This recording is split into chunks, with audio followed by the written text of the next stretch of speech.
నమస్తే, నేను జాకిర్ హుసేన్. ప్రజెంట్ మనతోటి సీనియర్ జర్నలిస్ట్ జగదేవ్ గారు స్టూడియోలో ఉన్నారు. వెల్కమ్ చెప్పేద్దాం. హలో సార్, నమస్తే. నమస్తే అండి. అయితే ఇప్పుడు ఆర్ఎఫ్ఎఫ్ చీఫ్ మోహన్ భాగవత్ గారు అరెస్టు వెనుక అసలుకి ఏముందంటారు సార్? యాక్చువల్గా అరెస్టు అవ్వలేదు, అరెస్ట్ అవును. కాదు. యాక్చువల్గా 2008లో ముంబైలో జరిగిన పేలులకు సంబంధించిన ఒక వ్యవహారంలో ఆయన మాజీ ఎవరు ఏటీఎస్ యాంటీ టెర్రరిస్ట్ స్క్వాడ్ అని ఉంటుంది కదా, ఆ సంబంధించిన ఆఫీసర్ మజూదా ఎవరో ఆయన పేరు. ఆయన ఒక సందర్భంలో ఇట్లా ఆర్ఎస్ఎస్ చీఫ్ సంఘ చాలక్ అంటారు ఆయన. అంటే రాష్ట్రీయ స్వయం సేవక్ సంబంధించిన సంఘ చాలక్ అంటే చీఫ్ మొత్తానికి. ఆయన మోహన్ భాగవత్ గారిని అరెస్ట్ చేయమని కూడా నాకు పైనుంచి ఆదేశాలు వచ్చాయి. దానికి నాకు అవసరమైన నిధులు, రైఫిల్స్, రివాల్వర్లు ఇవన్నీ కూడా నాకు సమకూరుస్తా అన్నారు. అలాగే లోకల్గా ఒక 5-6 పవర్ఫుల్ పోలీస్ ఆఫీసర్ కూడా నాకు ఇస్తామని చెప్పారు. బట్ ఎందుకో మళ్ళీ వాళ్ళే చెప్పారు, మళ్ళీ వాళ్ళే వద్దని చెప్పారు అని. అంటే అప్పటికి కూడా ఈయన అన్నాడంట, సార్ ఆయన పెద్ద ఈ మోహన్ భగవత్ గారి విషయంలో ఇప్పుడు ఎక్కడ ఎటువంటి ఇష్యూస్ లేవు, అటువంటి సంఘ చాలక్ మీద, చీఫ్ మీద ఇట్లాంటి అరెస్టులు అంటే ఇంకా నేను బతకను, నాకు చాలా కష్టమైన పని అన్నట్టుగా ఆయన ఏదో చెప్పుకొచ్చాడు. బట్ లాస్ట్ మినిట్లో మళ్ళీ క్యాన్సిల్ అయిందంట. అంటే ఆ వ్యవహారంలో ఏదైతే ముంబై పేలులకు సంబంధించి ఏరియా ఏదో ఉంటుంది, మసీదు దగ్గర ఒక మోటార్ సైకిల్లో బాంబు పెట్టి పేల్చారని ఒక కాన్సెప్ట్. అప్పుడు ఒక 6-7 చనిపోయారు కూడా. ఓకే. సో దానికి సంబంధించి చాలామంది పాటేదారులు, ఈ కొంతమంది ఈ శివసేనకు సంబంధించిన వాళ్ళు ఉన్నారంటారు, కొంతమంది బీజేపీకి సంబంధించిన వాళ్ళు ఉంటారంటారు, కొంతమంది ఆర్ఎస్ఎస్ సంబంధించిన వాళ్ళు ఉన్నారని ఏవో రకరకాల ఆరోపణలు ఎదుర్కొన్నారు. సో వీళ్ళందరూ కోర్టులో కేసింది ముంబై హైకోర్టు వీళ్ళందరూ నిర్దోషులుగా కూడా తేల్చింది.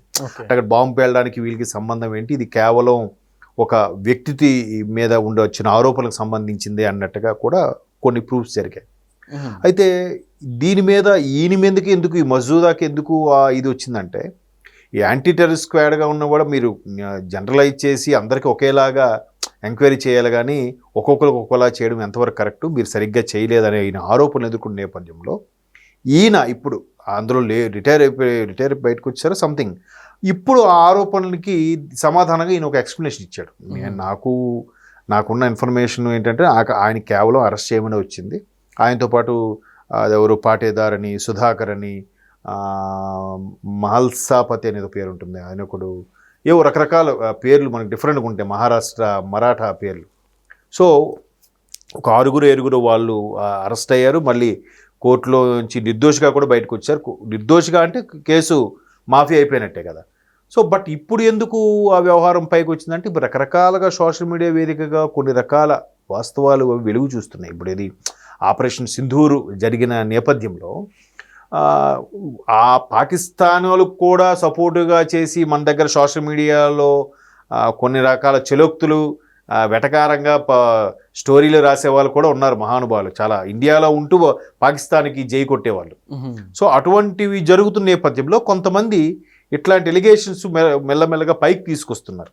తీసుకురావడం కూడా ఒక విధంగా మంచిదే. ఏది వాస్తవం ఏది అవాస్తవం కూడా జనాలకు తెలుస్తుంది. ఇప్పుడు పాఠ్య పుస్తకాల్లో కూడా అక్బరు, బాబరు వీళ్ళందరూ గొప్పోలు, మహానుభావులు అని రాశారు.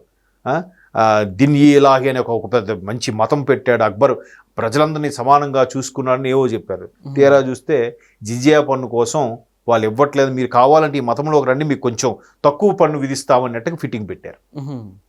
అంటే అలాగా అటువంటి దుర్మార్గులందరినీ కూడా మంచి వాళ్ళుగా క్రియేట్ చేసి పాఠ్యపుస్తకాల్లో మనం నేర్చుకున్నాం. ఈవెన్ టిప్పు సుల్తాన్ కూడా చాలా గొప్పవాడు, బ్రిటిష్ వాళ్ళతో పోరాడాడని చెప్తారు. టిప్పు సుల్తాన్ ఆయన అరాచకాల మొన్న ఎప్పుడో పుస్తకం ఒకటి చూశాను, చూస్తే ఇంత దారుణం చేస్తే ఈయన దేవుడిగా చూపించారేట్రా బాబు. ఆయన మీద ఒక సీరియల్ కూడా వచ్చింది అప్పట్లో నేషనల్ వైడ్లో.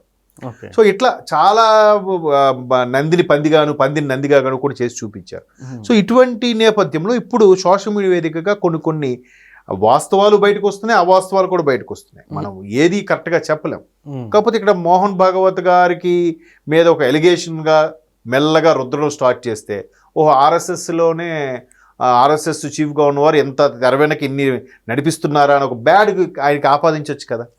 అది ప్లాన్. ఇప్పుడు అలా అనుకుంటే ఆర్ఎస్ఎస్లో అన్ని మతాల వాళ్ళు ఉన్నారు, అది చాలామందికి తెలియదు ఆ విషయం. ఓకే, ఆర్ఎస్ఎస్ అంటే ఏదో ఒక సనాతన ధర్మంకో లేదంటే ఒక హిందూ సమాజానికో పరిమితమైనది అన్నట్టుగా చాలామంది పెద్ద బూచీలా చూపిస్తారు. బట్ ఆర్ఎస్ఎస్లో కూడా మిగతా మతాల వాళ్ళు కూడా ఉన్నారు, అది చాలామందికి తెలియదు. సో అలా ఉన్నప్పుడు ఏంటంటే రాష్ట్రీయ స్వయం సేవక్, దేశం కోసం స్వయంగా సేవ చేసేవాళ్ళు కరసేవకులను కొన్ని పేర్లు పెట్టారు, రకరకాల పేర్లు పెట్టారు. బట్ దాన్ని ఎంతోమంది ఎన్నో రకాలుగా తొక్కి పెట్టాలని కూడా చూశారు 70 ఏళ్ళుగా. బట్ అప్పుడు అంటే 70 ఏళ్ళుగా ఉన్న ప్రభుత్వాలు కూడా ఏమి చేయలేకపోయాయి. అంటే ఎందుకు చేయలేకపోయి, వాటిలో ఈ ఇదేంటి కల్ముషము లేదంటే మతపరమైన యుద్ధాలు గట్రా చేయలేదే. ఉన్న సమాజాన్ని కాపాడుకోవడం కోసం వాళ్ళు ఒక చట్టంలో నిలబడ్డారు. ఆ నిలబడిన నేపథ్యంలో వాళ్ళకి కూడా ఏవో ఒకటి ఆపాదించాలి కాబట్టి ఇప్పుడు లేనిపోని వస్తున్నాయి. మేబీ ఆయనేమన్నాడు, ఆయనకి అరెస్ట్ చేసే స్థాయి నాది కాదు, నేను చేయలేను అన్నాడు మాజీ ఏటీఎస్ అధికారి, యాంటీ టెర్రరిస్ట్ స్క్వాడ్. బట్ ఆయనకి పైనున్న అధికారులు ఎవరో ఆర్డర్స్ ఇచ్చి మళ్ళీ వద్దు క్యాన్సిల్ చేశారు, అది ఎందుకో నాకు తెలియదు. బట్ ఆయనకి సంబంధించిన ఎలిగేషన్ నా దగ్గర ఏమీ లేదు. ఆయన ఎందుకు అరెస్ట్ చేయమన్నారో నాకు తెలియదు, మళ్ళీ ఎందుకు వద్దన్నారో నాకు తెలియదు అని ఒక సందర్భంలో చెప్పుకొచ్చాడు ఆయన. ఎందుకంటే ఆయన మీద కూడా ఏదో అలిగేషన్ వచ్చింది కాబట్టి దాన్ని క్లియర్ చేసుకోవడం కోసం ఇచ్చిన స్టేట్మెంట్.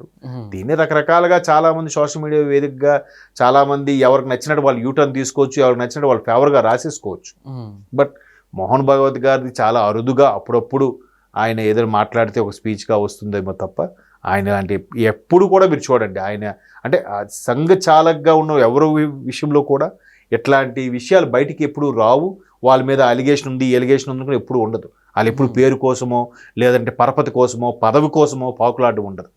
వాళ్ళు ఒక సొసైటీకి సంఘంకి సేవ చేసే విధంగానే వెళ్తుంటారు తప్ప ఎట్లాంటి విషయాల్లో పట్టించుకోరు కూడా.